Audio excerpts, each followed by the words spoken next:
बहुत बढ़िया से आप लोग गीत सुने में धीरे धीरे जब 12 सवा 12 हो गए और तेज तो हम सोचते थे कि एक बिरहा छोट से गाएंगे। एक बिरहा आप लोग सुन ले, टाइम बहुत ज्यादा हो गया। अब हम लोग गीत गाए तो फिर लोग गीत भी हैं तो बिरहा जब बचा करिए देखे बिरहा आप लोग सुन।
थोड़ा इंतजार का मजा लीजिए। लेकिन बिरहा में कितना सुंदर भाव लाइन लिखेगा पड़े कभी भी कितनी सुंदर लाइन निकलता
चंचल होखेले मास्टर मन बड़ी चंचल होखेले एक बढ़िया काम में लगईबा त आगे प्रगति के ओर बढ़बा यदि यही मन कहीं लड़की पता हो जाई प्यार हो जाई के मार हो जी रे भैया प्यार में होई मार अच्छा नहीं तो ऐसे ही तू लोग प्यार करत रहा कहानी का शुरुआत है।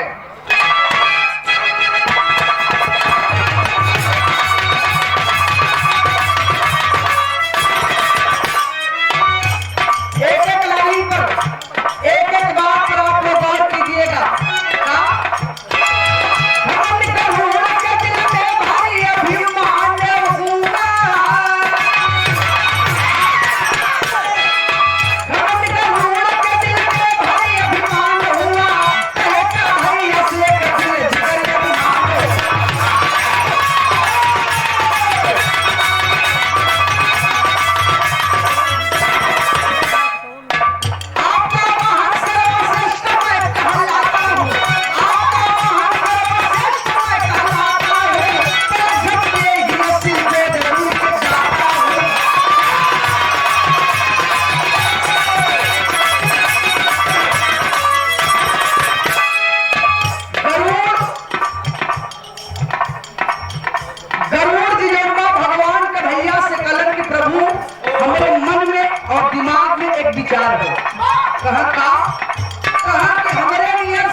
धरती पर कोई है ना। कहा कैसे? कहा आपके एक बार मात्र पलक झपकेला तो हम 80 जोजन उड़ के जाएगा। तब बताओ, तब ले बगलिया में चक्र सुदर्शन रहल, वो कहा छुनका चक्र सुदर्शन वाला हम भी तो करे जोरे में की।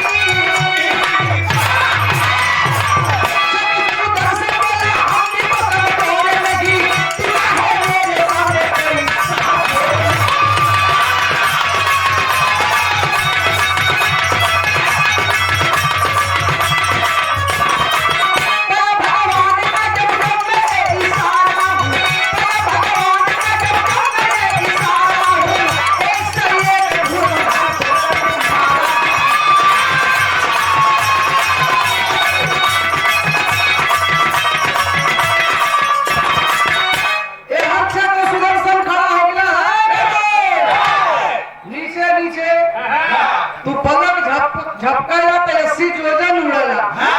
यहाँ भगवान के एक इशारा से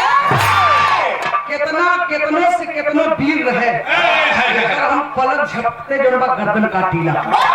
बात करत हुआ अब हम कुछ चर्चा होता है, तब ले पिछड़ा में तीसरका जानी टपक गई।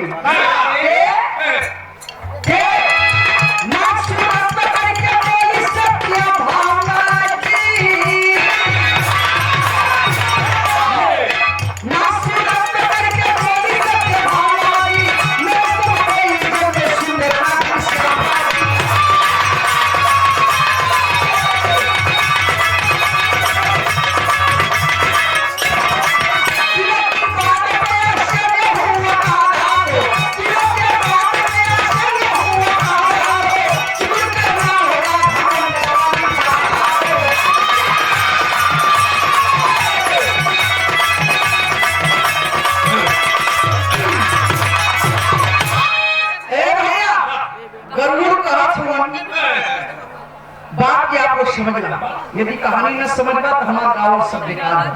हालांकि हमके तो समझ में ना आवत है कि हम का गाँव थे, लेकिन फिर भी आप लोगों के समझ में आवत है तो वही समझ के हम चलत थे। हाँ, वही समझ के हम गाँव थे, बाकी फरियाद ना आया।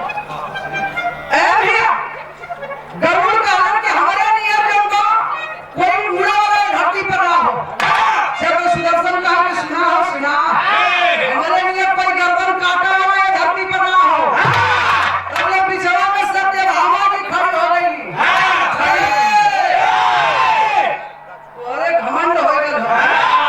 कि जो हमारे लिए कोई उड़ा वाला ना हो और तुम्हारे लिए गर्दन काटा वाला ना हो। तो एक बात सुनना, हमारे लिए कहीं सुंदर मेहरारू ना है धरती पर। हमारे लिए ना यार, सत्य मामा जी कहते हैं अच्छा कि हमारे लिए कहीं सुंदर ए धरती पर मेहरारू ना है। अब तीनों जाने के बाद कन्हैया जी सुनत कहा कि सुना हो सुना। एक काम करा लोग, कौन काम करा फिर हम गीत लगे।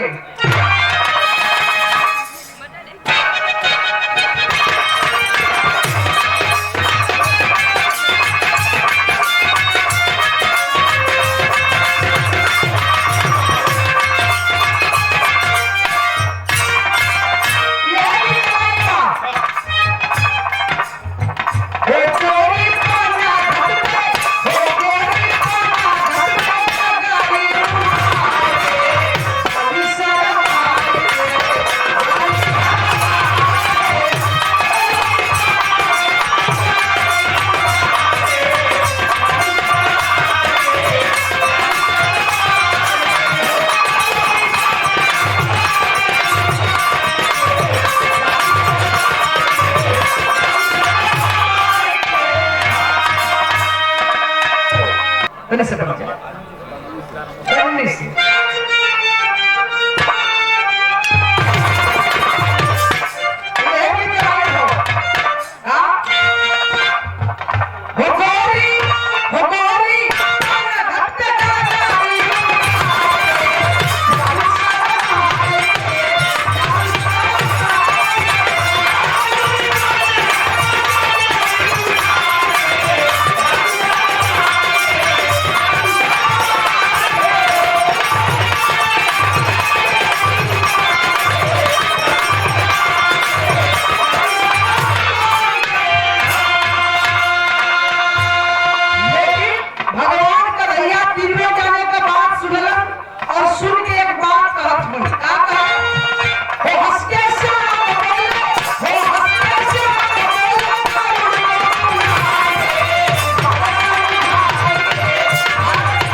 यहाँ चल जा, एक हमारा मित्र है। कहा कहाँ पर हूँ, कहा केदली बनने, कहा केदली बनने चल जा, एक हमारा मित्र है, उनका नाम हनुमान है, और जाए के उनके लेके आवा। कहा कि जब मैं चला तो के भगवान का भैया बुलाए हैं, जाए के तन कह दिया वो चली है, और उनके साथे में लेके आया। गरुड़ के घमंड भैया अपने मन का पंख गरुड़ के घमंड भरा है, अपने मन का पंख फड़फड़ाए और उड़ के जाए के कदल बैठ कहा वही केदली बन में हनुमान जी के पास कहा है बंदर, चलो तुमको भगवान का भैया बुलाए हैं। गरुड़ के बतिया सुन के हनुमान ऊपर से नीचे ताकत होए भाई हो 50 ग्राम का कि कैसे बुलाए नहीं बोलत जब ध्यान लगौलन भगवान का भैया के सोच गए इसको तो घमंड हो गया है, और एक घमंड के चूर करे तो भगवान का भैया हमारे लिए भेजले हो।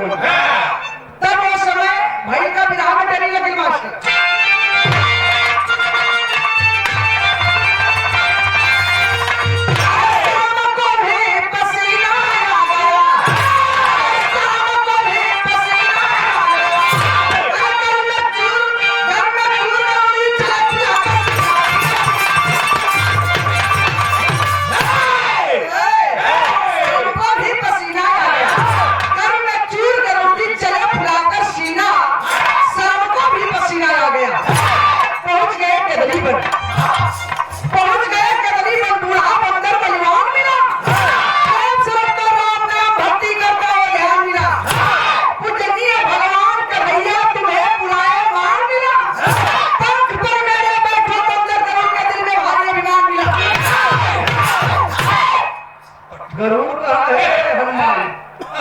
चला तो के भगवान का भैया बोलो आवा हरी पंखवा पर हमारे बैठा तो के पलक झपकता जो वहां पहुंचा दे।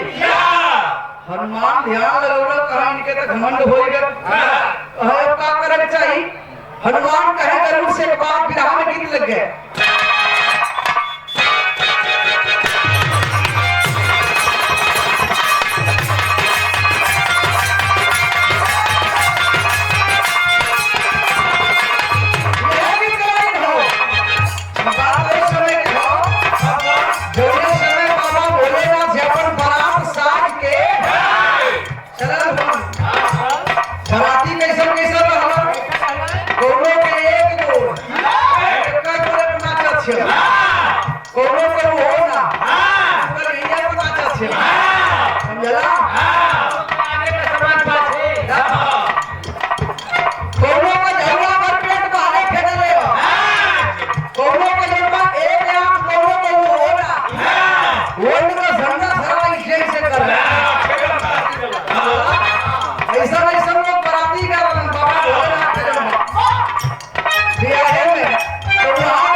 प्रत्याशी आप महोदय पंधारी यादव जी आपके ओर से सम्मान के 500 रुपया देकर के बहुत बहुत प्रणाम शासन जनता नागर के जय। और आप पूर्व जिला अध्यक्ष भी रह चुके हैं, थोड़ा एक बार जोरदार ताली से आपको सम्मान कर दें। बहुत बहुत शासन जनता नागर के जय। मैं इस मंच के माध्यम से बहुत बहुत प्रणाम करती हूँ।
बस एक भगवान के जाना थी। कौने भगवान का?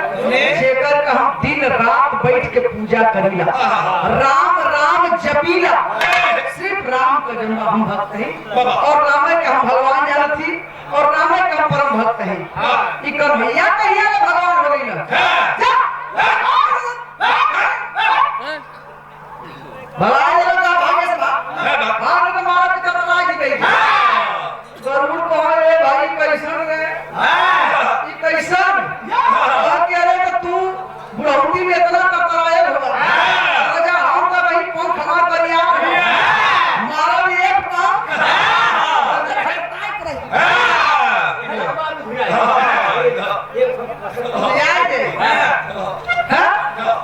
जिद करत हूं कैसे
हम खाली राम के जानी जरूर हम पहले जिंदगी हम छोड़वा तो बजाई के कहो कैसे हम लोग छोड़ा के अपन भागल करवा गइले और जब भागल गइले तो जाए के भगवान का भैया से कासिम विदेशिया लगी बताओ छिका आपके घर में श्याम से गरुड़ जी बतावले हो अरे पीतल के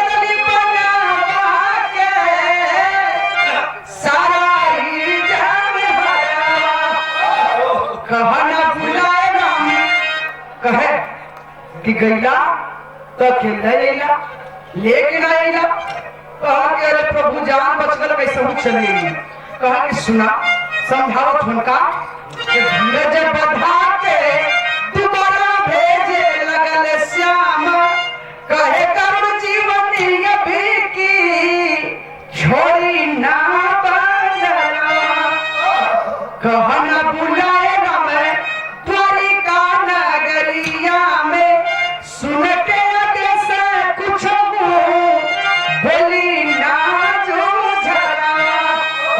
राम के संदेश कपि जी जब पाई गई ले हो जाए बदे द्वारिका में कले ताई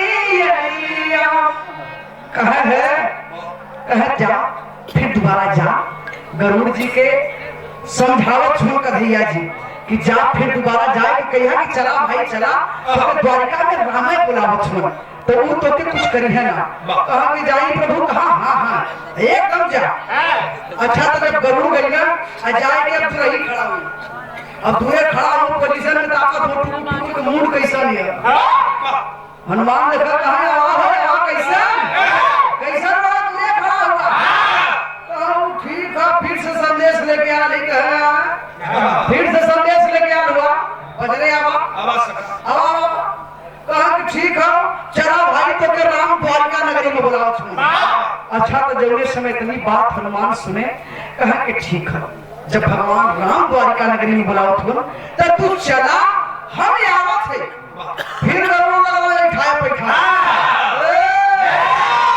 हमको तो नहीं आ जाए मजा आया नहीं तू चला हमारे पंख पर बैठा हमको लेके चलो हनुमान गर्मी है बुलाई लगा रहे भैया लेके फिर तो बुलाई नहीं में कहा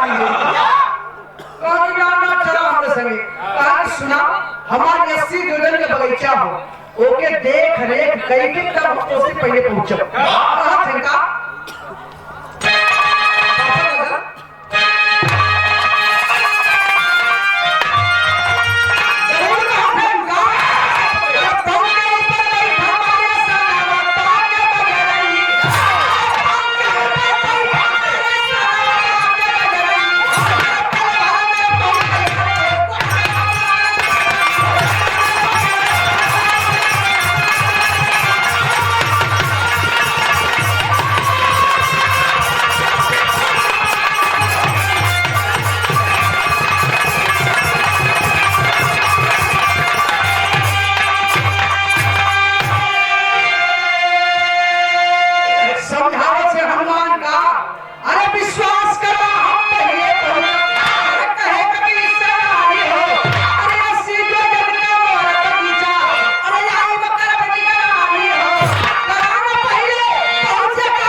चला भाई चला जा तो से हम पहले पहुंचे भी हमारा वादा हो गरुड़ को पलक झपकता जब 80 जोजन हम उड़ के जाएगा हमसे पहले दूर में कैसे पहुंचा कहा कि जा हमारा विश्वास हो तो से हम गरुड़ वादा करते कि तो से पहले पहुंचा कहा कि ठीक है भाई जब तू वादा करत हुआ तो हम जात है अच्छा तो यहाँ गरुड़ जी उड़े के तैयारी के लिए हुन आ यहाँ हनुमान जी उड़े के तैयारी के लिए हुन अपन 80 जोजन के बगीचा देखे बदे आ जब हनुमान जी उड़ला है तो इतना हवा का झोंक लगल कि वो हवा के झोंक से गरुड़ जी एक झाड़ी में फंस गए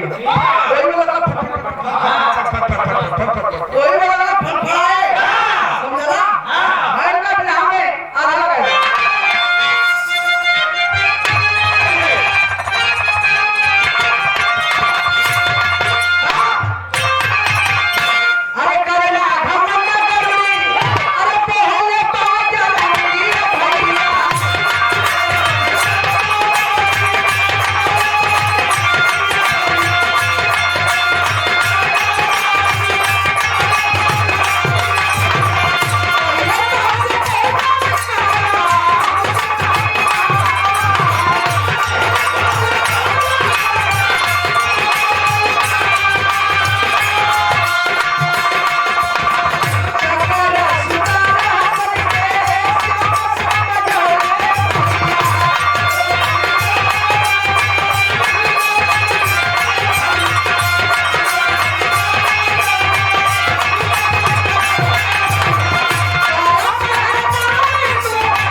आदेश करे कि गर्दन काटे के हो कहा गर्दन ना काटे के हो जाए के दुआरी पर तू जोड़ा आसन लगाएगा कि कोई बिना हमारे इजाजत के कोई अंदर में आवे कोई के अंदर आवे ही मत दिया ये हमारे आदेश तो के कहा कि ठीक है अच्छा तो चक्र सुदर्शन आए के गंगा राजमहल के गेट पर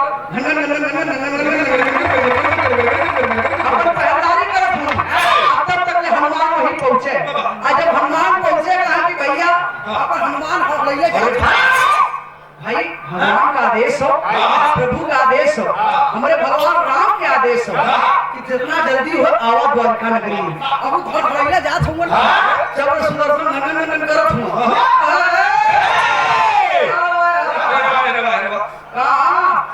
बाबू को मोहन बनवले होगा, भरवाए जात होगा, अरे भैया हमके प्रभु बनवले होगा, खबरदार बिना हमारे इजाजत के अंदर ना जाए के हो। अब तू बाधा डालत हुआ, एकदम कतई बाधा डालत है कि जाए देवा कि ना, कहाँ ना जाए दे। हनुमान का चक्र सुदर्शन से कि जाए देवा कि ना, कहाँ एकदम कतई ना जाए दे। कहना था कि हनुमान यही चक्र सुदर्शन के ही मुठिए में दबल ऐसे ही दाब लगा। अब चक्र सुदर्शन वही गुगुल करत हूँ, समझे ना। अच्छा था यह प्रभु सत्यभामा के कलम की यहाँ आवा, हाँ तो भगवान गजब तो बहुत सुंदरता ओ हो तनी एक काम करा कि सुंदरता पतनी स्याउर क्रीम पाउडर पोतना तनी स्याउर मेकअप वकअप लगाएगा।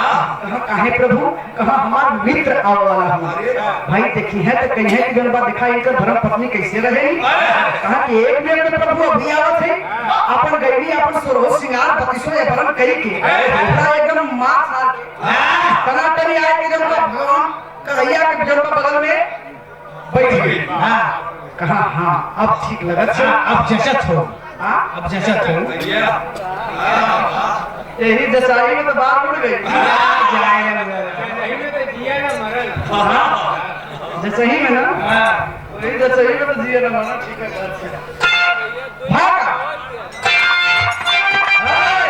खड़ी आएगा भाग, ध्यान देते हुए काम करिए।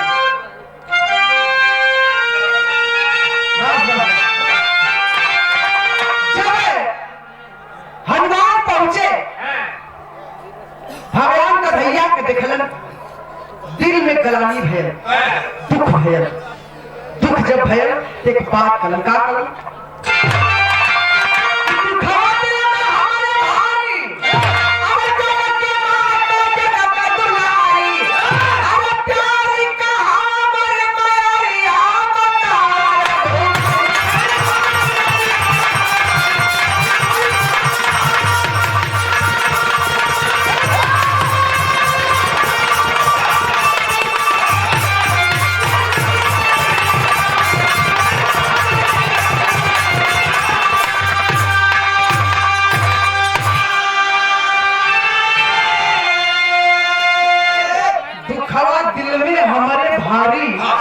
जग के माता जनक दुलारी प्यारी कहावा मोर मैरिया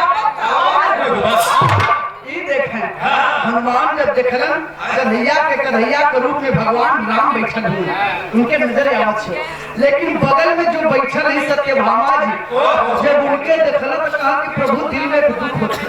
कहा सीता मैया कहाँ है, कहा सीता मैया कहाँ है के हाथ देखा हुआ कौने आंखी देखा हुआ, अरे काम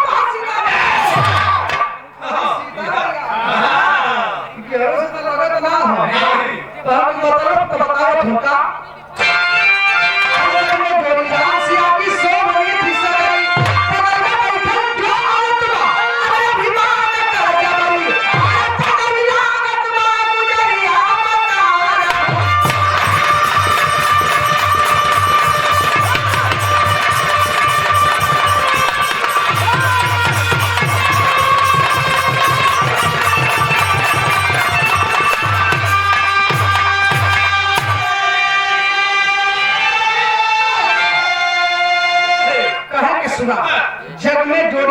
सिया की शोभ रही थी सगरी, बगल में बैठा जो औरत बा अभिमान कर जबरी, बनरी लागत बा गुजरिया। प्रभु वो हमार सीता मैया है, ना ना ना ये हमार सीता मैया ना है, अरे तो बनारस से जब बेहद लगत सत्यभामा सुनी कहा आई बनाया तो देखा अपन जोड़ा देखा हो हैदराबाद महल का बात रहा, लेकिन यहाँ करोड़ दिया महीने घड़िया में फरफरा चलो कैसो कैसो निकल के अइलन, जब निकल के अइलन तो भाई का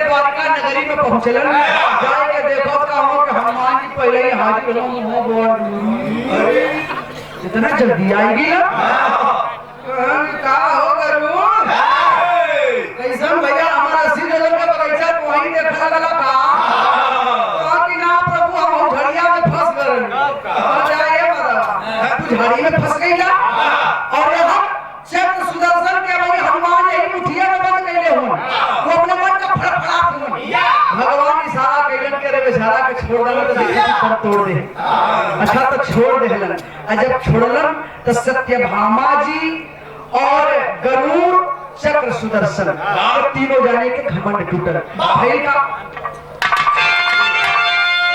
कि करो माफ गुस्ताखी भगवान हम तीनों शर्मिंदा ऐसे बात